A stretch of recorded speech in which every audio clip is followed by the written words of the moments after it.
കുട്ടത്തലയൻ കുട്ടപ്പൻ കുടവയറുള്ളൊരു കുട്ടപ്പൻ. പുതിയൊരു വീഡിയോയിലേക്ക് എല്ലാവർക്കും സ്വാഗതം. അപ്പോൾ നമ്മുടെ കുഞ്ഞിനെക്കുട്ടനെ കണ്ടിട്ട് ആരും എന്നെ വഴക്കൊന്നും പറയരുത് കേട്ടോ. എന്നാന്ന് വെച്ച് കഴിഞ്ഞാൽ നിങ്ങളിപ്പോൾ നമ്മുടെ കുഞ്ഞിനെക്കുട്ടൻ്റെ ഈ ഒരു അവസ്ഥയും മുന്നത്തെ അവസ്ഥയും കാണുമ്പോൾ തന്നെ മനസ്സിലാവുന്നുണ്ടായിരിക്കും അല്ലേ. കുഞ്ഞിന് നേരത്തെ എത്ര മിടുക്കനായിരുന്നു, ഉള്ള ശരീരമൊക്കെ നന്നായിട്ട് ഇരുന്നതല്ലായിരുന്നു. അപ്പോൾ അതും ഇതുമായിട്ട് എന്താ ബന്ധം എന്ന് ചോദിക്കരുത്. എന്നാന്ന് വെച്ച് കഴിഞ്ഞാൽ ഞാൻ പറയാം. നമ്മുടെ കുഞ്ഞിനെക്കുട്ടനാണെങ്കിൽ തലമുടി അങ്ങനെ നല്ല തിക്നെസ് ഉള്ള തലമുടിയാട്ടോ. അപ്പോൾ ഇങ്ങനെ ഇവിടെ നല്ല തണുപ്പല്ലേ, അപ്പോൾ തണുത്ത കാലാവസ്ഥയിൽ നമുക്ക് കുറച്ച് ഇങ്ങനെ കുളിപ്പിക്കുമ്പോൾ ഒക്കെ മുടിയിൽ വെള്ളം കുറച്ച് എന്താണേലും തങ്ങി നിൽക്കും. അപ്പോൾ നമ്മളോട് ഡോക്ടർ പറഞ്ഞിട്ടുണ്ടായിരുന്നു അങ്ങനെ കുറച്ച് ദിവസത്തേന് കുളിപ്പിക്കേണ്ടതെന്ന്. പക്ഷെ കുളിപ്പിക്കാതിരിക്കുമ്പോൾ ഉള്ളൊരു പ്രശ്നം എന്താണെന്ന് വെച്ച് കഴിഞ്ഞാൽ തലയിൽ വേർപ്പ് നിന്നിട്ട് വേർപ്പിറങ്ങിയിട്ട് കഫക്കെട്ട് കുറയണതേ ഇല്ല, ഒരു രക്ഷയില്ല കേട്ടോ. കഫക്കെട്ടെന്ന് പറഞ്ഞാൽ കൊച്ചിന് ആഹാരം പോലും കഴിക്കാൻ പറ്റത്തില്ലാത്ത അവസ്ഥയായിപ്പോയി. അപ്പോൾ നിങ്ങൾക്കിത് അവനെ കണ്ടിട്ട് തന്നെ മനസ്സിലായിട്ടുണ്ടാവുമല്ലോ, ആകെ കുഞ്ഞങ്ങ് ക്ഷീണിച്ച് ഒരു എല്ല് പോലെ ആയി പോയിട്ടോ. ശരിക്കും പറഞ്ഞാൽ നമ്മുടെ ചങ്ക് തകർന്നു പോകും. നിങ്ങൾക്കറിയാമല്ലോ ഞാൻ അവനെ എങ്ങനെയാണ് നോക്കുന്നത്, അല്ലെ അവൻ്റെ കാര്യങ്ങളൊക്കെ എല്ലാം ഇങ്ങനെ അറേഞ്ച് ചെയ്ത് ഇങ്ങനെ മുന്നോട്ട് പോകുമ്പോഴാണ് ഇവന് ഇപ്പോൾ അടുപ്പിച്ച് കുറച്ച് നാളായിട്ട് ഈ വയ്യായികയൊക്കെ വന്നു തുടങ്ങിയത് കേട്ടോ. അപ്പോൾ ഞാനങ്ങ് വിചാരിച്ചു കുളിപ്പിച്ചേക്കാം.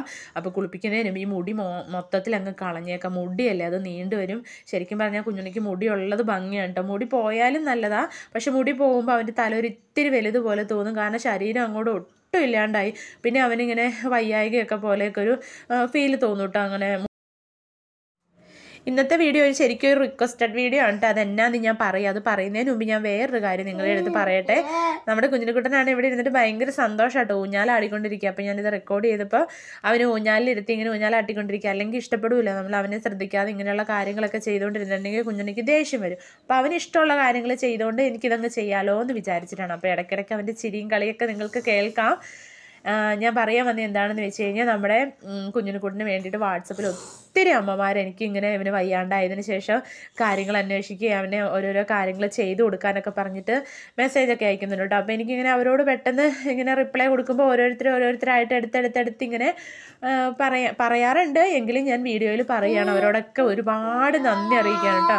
കാരണം ഇന്നത്തെ ഈ അവസ്ഥയിലോട്ട് നമ്മൾ, അതായത് മനസ്സിനൊരു സന്തോഷമായിട്ട് നമ്മൾ എത്തിയതിന് കാരണം നിങ്ങളെ ഓരോരുത്തരുമാണ്. മുന്നേ നിങ്ങളുടെ കാര്യം പറഞ്ഞപ്പോൾ കുഞ്ഞിനെക്കുട്ടിന് ചിരി സഹിക്കാൻ പറ്റണില്ല കേട്ടോ. ഇപ്പോഴും ചിരിച്ചുകൊണ്ടിരിക്കുകയാണ്, ഞാനിങ്ങനെ പറയുമ്പോൾ ചിരിച്ചുകൊണ്ടിരിക്കുക. അപ്പം മുന്നേ ഞാൻ എന്താ പറയാൻ വന്നതെന്ന് വെച്ച് കഴിഞ്ഞാൽ, ഇപ്പോൾ നമുക്ക് കുഞ്ഞിനെ കൊണ്ട് ഒരു ഹോസ്പിറ്റലാവോ അല്ലെങ്കിൽ എന്തെങ്കിലും ഒരു വയ്യായികയൊക്കെ വന്നു കഴിയുമ്പോൾ നമ്മളിങ്ങനെ ഒറ്റയ്ക്ക് ഇരുന്നിട്ട് കുറേ കാര്യങ്ങൾ, അവന് വയ്യ അപ്പോൾ അവന് ഉറങ്ങുക അങ്ങനെയൊക്കെ ചെയ്യുമ്പോൾ ഇങ്ങനെ ഒറ്റയ്ക്ക് ഇരുന്നിട്ട് കുറേ കാര്യങ്ങൾ ഇങ്ങനെ ആലോചിച്ച് മനസ്സ് ഒത്തിരി വിഷമിപ്പിക്കാറുണ്ടായിരുന്നു കേട്ടോ. പക്ഷെ എന്താണെങ്കിലും നമ്മുടെ ഈ ചാനൽ തുടങ്ങിയ പിന്നെ അങ്ങനെ ഒരു സമയമില്ല സത്യം പറഞ്ഞാൽ. ഇങ്ങനെ പെട്ടെന്ന് ഇങ്ങനെ മെസ്സേജ് വരുമ്പോൾ നോക്കിയില്ലെങ്കിലും പിന്നെ അതെനിക്കെടുത്ത് അവർക്ക് റിപ്ലൈ കൊടുക്കാനോ അല്ലെങ്കിൽ അവരോട് സംസാരിക്കാനൊക്കെ എനിക്ക് ഒത്തിരി ഇഷ്ടമാണ്. അപ്പോൾ അവരോരോ കാര്യങ്ങൾ പറഞ്ഞു തരികയും പിന്നെ നമ്മളെ എന്താ പറയുക ചെറിയ ചെറിയ രീതിയിലാണെങ്കിലും ഹെൽപ്പ് ചെയ്യുന്നവരുണ്ട്. അവരോടും ഒക്കെ ഞാൻ നന്ദി പറയാം കേട്ടോ. അപ്പോൾ എല്ലാവരും കുഞ്ഞിനെക്കൊണ്ട് ട്രീറ്റ്മെൻറ്റിന് ചെറിയൊരു സഹായം ആവട്ടെ അങ്ങനെയൊക്കെ പറഞ്ഞിട്ട് തന്നെയാണ് തരുന്നത്. അതൊക്കെ കേൾക്കുമ്പോൾ ഒത്തിരി സന്തോഷമാണ്. കാരണം ഞാൻ മുന്നത്തെ വീഡിയോയിലൊക്കെ പറയാറില്ല, അവരുടെ പേഴ്സണൽ ആവശ്യങ്ങൾക്ക് ചിലവാക്കാനുള്ള ഒരു തുകയിൽ നിന്നൊരു ചെറിയ തുക മാറ്റി വെച്ചിട്ടാണ് നമ്മുടെ കുഞ്ഞുണ്ണിക്ക് വേണ്ടിയിട്ട് അത് തരുന്നത്, അവൻ്റെ ട്രീറ്റ്മെൻറ്റിനെന്ന് പറഞ്ഞുകൊണ്ട്. അപ്പോൾ അത് എന്താ പറയുക, അവരുടെ മക്കളെ പോലെ സ്നേഹിച്ചിട്ട് അല്ലെങ്കിൽ ഇവനൊരു നല്ല കാലം വരണം എന്ന് ആഗ്രഹിച്ചിട്ടൊക്കെ ചെയ്തു കൊടുക്കുന്ന കാര്യങ്ങളല്ലേ അതൊക്കെ. അപ്പോൾ ഞാൻ അവരൊരു നന്ദി പറയാൻ വേണ്ടിയിട്ടാണ് ഇപ്പോൾ ഇത്രയും ഞാൻ പറഞ്ഞത്.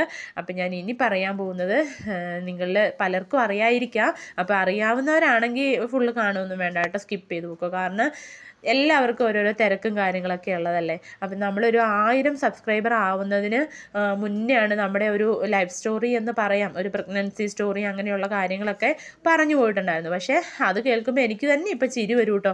ഇപ്പോൾ ഇത് നല്ലതാണെന്നല്ല പറയുന്നത്, പക്ഷേ അന്ന് യൂട്യൂബ് എന്താണെന്നോ യൂട്യൂബിൽ എങ്ങനെ സംസാരിക്കണമെന്നോ യാതൊരു വെളിവില്ലാണ്ടിരുന്ന സമയത്ത് ഞാൻ എന്തൊക്കെയോ കഥ വായിക്കുന്ന പോലെയോ പ്രസംഗം പറയുന്ന പോലെയോ എന്തൊക്കെയോ പറഞ്ഞിങ്ങനെ ഒപ്പിച്ച കുറേ കാര്യങ്ങൾ. അപ്പോൾ അതിൽ നിങ്ങൾ കുറേ പേര് കേട്ടിട്ടുണ്ടാവാം, പക്ഷേ കേട്ടിട്ടില്ലാത്തവർ ഒത്തിരി പേരുണ്ട് കേട്ടോ. കാരണം നമ്മുടെ ഷോർട്സ് വീഡിയോ ഒക്കെ കണ്ടിട്ട് ഷോർട്സ് വീഡിയോയുടെ താഴെ വന്നിട്ട് എന്താണ് പറ്റിയത്, എന്താണ് പ്രശ്നം അങ്ങനെയൊക്കെ ചോദിച്ചിട്ടും പിന്നെ ഇതൊക്കെ ഒരു വീഡിയോ ആക്കി ചെയ്യാമോ എന്നൊക്കെ ഒരുപാട് പേര് ചോദിക്കുന്നുണ്ട് കേട്ടോ. അപ്പം ഇപ്പം നമ്മൾ ഏകദേശം ഒരു 10,000 പേരോളം അടുക്കാറായിട്ടുണ്ട്. അപ്പം അത്രയും പേര് മുഴുവനല്ല, അതിൻ്റെ കാൽഭാഗമൊക്കെ കാണുന്നുള്ളൂ.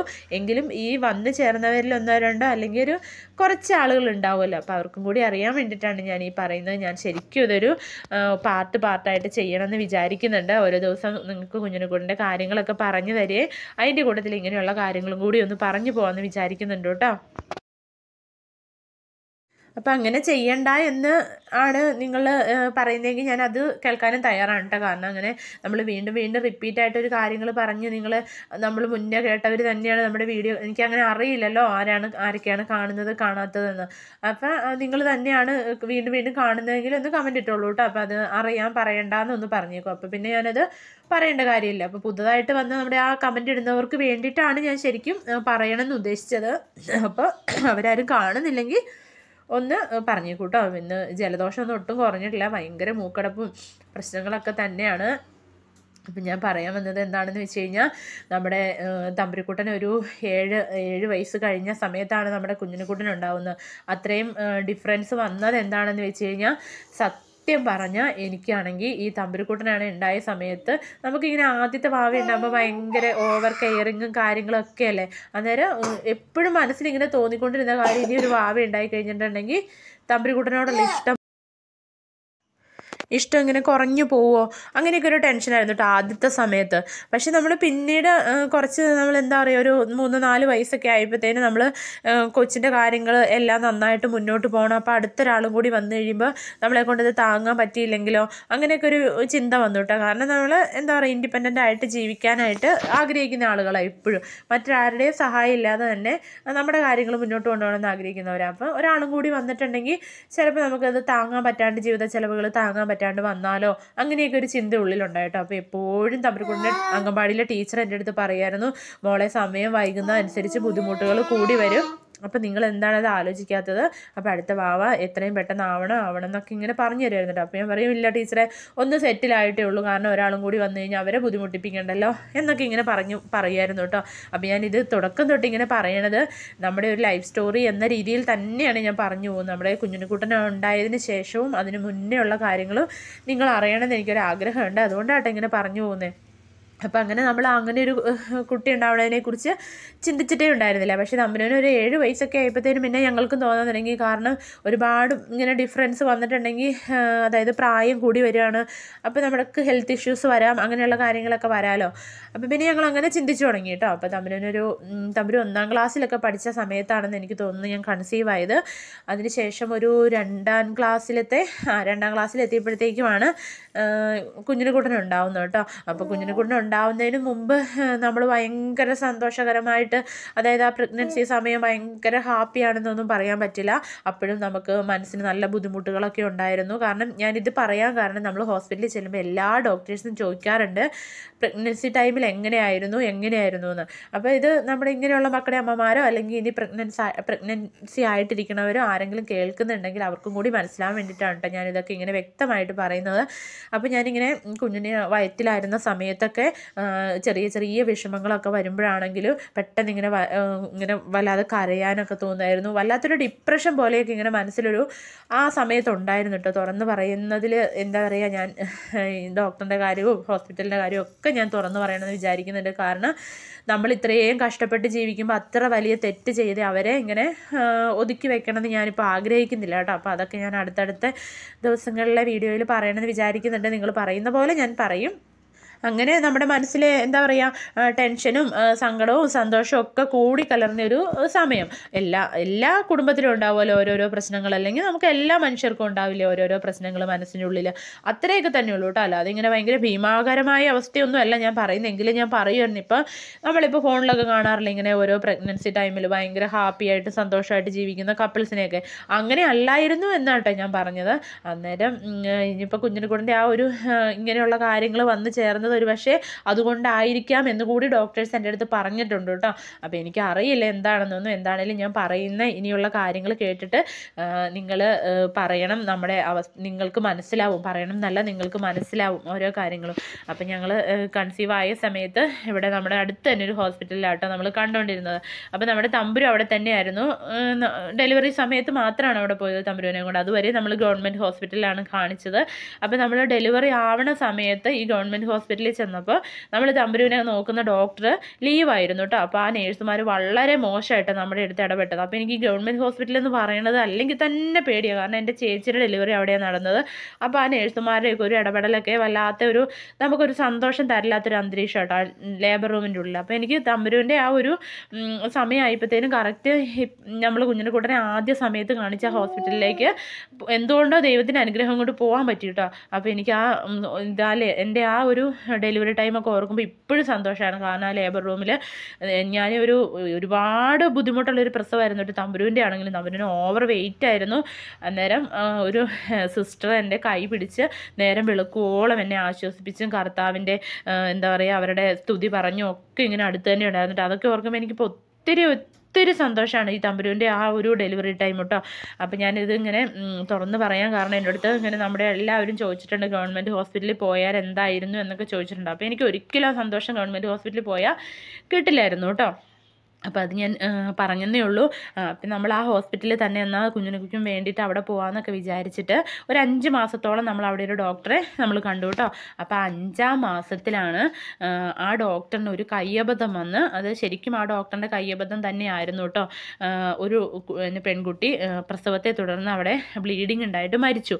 അപ്പോൾ നമ്മുടെ കുഞ്ഞിനെയും കൊണ്ടെന്നല്ല എന്നെ അവിടെ ഹോസ്പിറ്റലിൽ കാണാൻ വേണ്ടി ആരും സമ്മതിച്ചില്ല. ആ ഡോക്ടറിൻ്റെ പ്രശ്നമാണ്, അപ്പോൾ ഇനി ചെന്നാലും അങ്ങനെ തന്നെയുള്ള പ്രശ്നങ്ങളൊക്കെ വരും എന്നൊക്കെ പറഞ്ഞിട്ട് എല്ലാവരും ഇങ്ങനെ പറഞ്ഞ് ഭീഷണിപ്പെടുത്തിക്കൊണ്ടേയിരുന്നു കേട്ടോ. എനിക്ക് പക്ഷേ ആ ഡോക്ടർ ഭയങ്കര ഇഷ്ടമായിരുന്നു. അവസാനം ഗത്യന്തരമില്ലാതെ മറ്റൊരു ഹോസ്പിറ്റലിലേക്ക് പോവുകയാണ് ഞങ്ങൾ. നമ്മളിവിടുന്ന് വീട് മാറി പോവാണ്. ആ ഡോക്ടർക്ക് എന്നെ അറിയായിരുന്നു കേട്ടോ, കാരണം തമ്പുരുവിൻ്റെ കേസൊക്കെ ആൾ എടുത്തതുകൊണ്ട് ഇതൊക്കെ ഞാൻ വീഡിയോയിൽ പറഞ്ഞത്. അങ്ങനെയാണ് നമ്മൾ എന്താ പറയുക നമ്മുടെ ജീവിതം മാറ്റി മറിച്ച ആ ഒരു തീരുമാനത്തിലേക്ക് എത്തിച്ചേർന്നതെന്നൊക്കെ ഞാൻ നിങ്ങളോട് പറയുമായിരുന്നു. അപ്പോൾ ഇനി ബാക്കിയുള്ള കാര്യങ്ങളൊക്കെ ഞാൻ അടുത്ത ദിവസത്തെ വീഡിയോയിലൊക്കെ പറയണമെന്ന് വിചാരിക്കുന്നുണ്ട്. പിന്നെ ഹോസ്പിറ്റലിൻ്റെ പേര് ഡോക്ടറിൻ്റെ പേരൊക്കെ പറയണോ എന്ന് ഒന്ന് എന്നെ ഉപദേശിച്ചേക്കൂ. കാരണം എനിക്കറിയില്ല, നമ്മൾ ഇതൊക്കെ ഇങ്ങനെ പബ്ലിക്കായിട്ട് പറഞ്ഞിട്ടുണ്ടെങ്കിൽ പിന്നെ എനിക്ക് എവിടെയും പോയി പറയുന്നതിന് പേടിയില്ല. കാരണം നമ്മുടെ കയ്യിൽ 1% പോലും തെറ്റില്ല എന്നെനിക്ക് ഉറപ്പുണ്ട്. പക്ഷേ ഒരു പ്രശ്നം എന്താണെന്ന് വെച്ച് കഴിഞ്ഞാൽ നമ്മൾ പിന്നെ ഇതിൻ്റെ പിന്നാലെയൊക്കെ നടക്കേണ്ടി വന്നിട്ടുണ്ടെങ്കിൽ ആദ്യം കുഞ്ഞിനെക്കൊണ്ട് അച്ഛൻ എന്നെ വീട്ടിൽ നിന്ന് ഇറക്കി വിടും. പിന്നെ കുഞ്ഞിനെക്കൊണ്ടിൻ്റെ കാര്യം നമുക്ക് ശ്രദ്ധിക്കാൻ പറ്റത്തില്ലല്ലോ. അതാണ് 2 പ്രശ്നങ്ങളുള്ളത്. അപ്പോൾ ഒന്ന് പറഞ്ഞേക്കൂ. അപ്പോൾ നമ്മുടെ ഇന്നത്തെ വീഡിയോ ഇത്ര ഉള്ളൂ കേട്ടോ. അപ്പോൾ നമ്മുടെ കുഞ്ഞിനെക്കുട്ടനാണെങ്കിൽ അത് ഞാൻ പറഞ്ഞില്ലല്ലോ, മുടിയൊക്കെ വെട്ടിയിട്ട് ഇങ്ങനെ ഹാപ്പി ആയിട്ട് ഇരിക്കുകയാണ്. അപ്പോൾ ഞാൻ അതിൻ്റെ അകത്ത് ക്യാമറ സൂം ചെയ്ത് വെച്ചപ്പോൾ ഞാൻ മാത്രമായിപ്പോയി, നമ്മുടെ ഹണി റോസ് നിൽക്കണ മാതിരി ഞാൻ മാത്രമായിപ്പോയി. അപ്പോൾ നമ്മുടെ കുഞ്ഞിനെക്കുട്ടനാണെങ്കിൽ കുറച്ച് ആക്ഷനൊക്കെ കാണിച്ചായിരുന്നു കേട്ടോ. അപ്പോൾ അത് ഞാൻ നിങ്ങളെ കാണിക്കണമെന്ന് വിചാരിച്ചായിരുന്നു. കാരണം അവന് മുടി വെട്ടണത് ഭയങ്കരമായിട്ട് ഇഷ്ടപ്പെട്ടു. കൊച്ചിൻ്റെ തലേന്ന് എന്തോ ഭാരം പോയത് മാതിരിയാണെന്ന് എനിക്ക് തോന്നുന്നുണ്ട്. അതിൻ്റെ ട്രിമ്മർ എടുത്തിട്ട് എൻ്റെ കൈ കൊണ്ട് വെച്ചിട്ട് എന്നോട് വീണ്ടും തലമുടിയിൽ ഇതാക്കാൻ വേണ്ടി പറഞ്ഞുകൊണ്ടിരിക്കുന്നുണ്ട്. എന്തോ ഒരു സന്തോഷം കിട്ടിയെന്ന് തോന്നുന്നു. ട്രിമ്മർ ഇങ്ങനെ മുടി വെട്ടുമ്പോൾ നല്ല സുഖം ഉണ്ടാവും. അപ്പോൾ ഞാനത് വീഡിയോയിൽ എടുത്തിട്ടുണ്ടായിരുന്നു, പക്ഷേ അത് സൂം ചെയ്ത് വെച്ചതുകൊണ്ട് വന്നില്ല. ഞാൻ തിരിഞ്ഞ് നിൽക്കുന്നത് മാത്രമേ വന്നുള്ളൂ. അപ്പോൾ അത് ഞാൻ ഡിലീറ്റ് ചെയ്തിട്ട് നമ്മുടെ കുഞ്ഞിനെക്കൊണ്ട് ഫൈനൽ ലുക്ക് നിങ്ങളെ ഒന്ന് കാണിക്കാമെന്ന് വിചാരിച്ചു. അപ്പം അടിപൊളിയായിട്ടുണ്ട്. കുഞ്ഞിനെക്കൊണ്ട് അസുഖങ്ങളൊക്കെ ഇനി വേഗം പോകുമെന്ന് ഞാൻ വിചാരിക്കുന്നുണ്ട്. അപ്പം നമ്മുടെ വീഡിയോ ഇവിടെ നിർത്താണ് കേട്ടോ.